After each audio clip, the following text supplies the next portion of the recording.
that's another thing I think everybody's still hooked on is wanting to find the giant buck sign. And the giant buck sign is always going to be that giant rub. And if I run a camera, if I can get one picture, that's all I need. And then I'm going to go looking around for, if there's buck sign in the area, but some of the areas I've killed several that's hanging in here now, you'd be lucky to find a rubber scrape in there because the old saying, it took a long time to learn it. We'd went in there scouting in an area that I'd found. And I was just doing a refresher, checking it out, and I wanted to go deeper and do some more looking. And found some pretty good stuff. And when we got back to the truck, I said, well, you probably didn't really see nothing you ain't never seen before, didn't learn nothing today. He says, oh, no, Mr. Jamie. He says, man, that subtle sign you was looking at. And I guess it's so second nature to me, I didn't realize that he wasn't seeing what I was seeing, but when I was pointing it out, until I got feedback from him, it was like, it looked really good, but I didn't know that he don't see the same that I see, if that makes any sense. But Pablo ain't as old as I am either, and, he wasn't raised over here in it, so he ain't as seasoned in it, I guess. So I thought everybody scouted the same in my mind, so I learned that this year that, everybody don't see it the same way.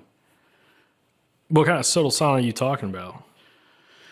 Man, just the slight tracks you can see in the ground, the little bit of droppings that, if everybody's walking through the woods, and that's what broke me. I was scouting for a guy I was going to take hunting, and I was like, man, if I done all this scouting, I'm going to go in here and bow hunt it one day myself. So I went in, and all the sign had dried up, and I was like, oh my gosh, I already got this guy going hunting with me. And I'm walking and I'm scanning the ground, forget looking for buck sign. I'm looking to put this guy on some deer. And I finally pick up on a trail and I see all this dropping. And I said, okay, I pinned him right here. This is night tags. This is still back before anything that you could do with phones. And this old boy, he went back to work and he talked ugly about me because we come from another road. I said, okay, if you shoot anything, don't drag it. I said, we'll drive around, come in from the other way. But I was going further down the creek system, a couple miles from him. But anyway, hear him tell it. He said, man, I'm walking down through there and I'm following these night tags. And I told him when he crosses this creek, look to his left. And it's funny to hear him tell it. He says, man, I'm looking. He said, next thing I know, I'm looking at the sky. And I see night tags going up. He said, I start shedding clothes. But he makes it up there, and it's hilarious to hear him tell it. But he ended up killing a 7-point that morning. But anyway, luckily he didn't move the deer. But he'd got a little ill that morning because he thought since he had walked so far, he wasn't around nobody. Here comes some flashlight. He said, oh man, he went on. And then, he's in the mully groves, and here in a minute, here come that 7-point down through there, and he killed him. But I done got off on another hunting story there. But the subtle sign,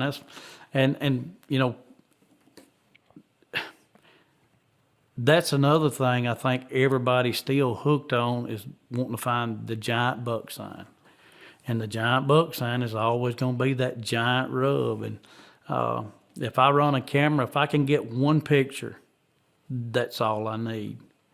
And then I'm going to go looking around for, if there's buck sign in the area, but some of the areas I've killed several that's hanging in here now, you'd be lucky to find a rubber scrape in there because the old saying, it took a long time to learn it.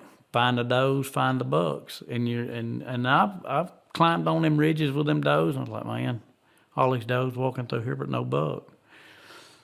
Look, the timing wasn't right. Don't give up on them spots where the does is at. Keep sliding in there as long as you're not getting busted. And even if you do get busted, hunting WMAs, public land, if it's a gun hunt going on, yeah, I like to, when I'm bow hunting, I'll pay attention to the wind. And I try to loot, but I still try to hunt in the same areas. And so I wouldn't give up on the doe groups. Man, But going back to the subtle sign, I mean, you point out where they're just biting the buds off the ends of stuff. If you hunt different WMAs, you'll hunt WMAs that's big open hardwoods, and you'll learn to where you hug the tops where it's a little thicker at that normally on top of the ridge, right there where it crests off on them long ridges, it's going to be normally a trail running parallel, about 15, 20 yards off. And, you know, you can always go in the bottom creek system, find rubs and scrapes. Normally going to be nighttime. I don't mind bow hunting every now and then on highly pressured days. If I feel like, or I know I'm dropping off a bluff gap to get on this point leading up off this creek system, I know these guys that's coming from here, I'll go in and hunt on them to get the push, and it's worked out pretty good. But then when you go back to hunting different WMAs, when you're going from different WMAs, you got different terrain, different woods, and used to, I'd be like, man, if it ain't open hardwoods, I don't want to be part of it. But as I jumped around, I'd rather hunt a pine thicket now than I would anything, because it's full of browse, and the deer feel comfortable moving through it.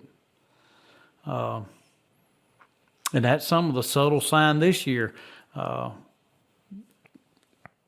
didn't lay a lot of sign. There's a certain WMA we like to hunt as the year progresses on for a later rut, and we get down there. And I went to where I was at last year. This creek, going back to a creek bottom, it's always eat up in buck sign, rubs, scrapes, and I got in there that morning. And I'd let 2 8-points go in there last year, and I still kicked myself on the one because I let him go twice. Is there any specific type of subtle sign that has higher weight of importance to you than others?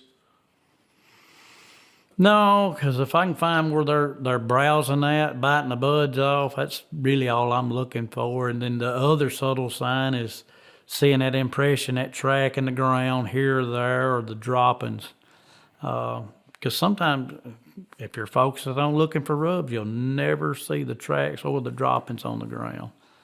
And some of them real faint trails, you won't never pick up on them. You won't never learn to pick up on them. Looking for the obvious buck sign, the rubs, and the scrapes. You know, once you see the rub and the scrape lines, you know. Now, I ain't going to say I don't hunt scrapes. I will.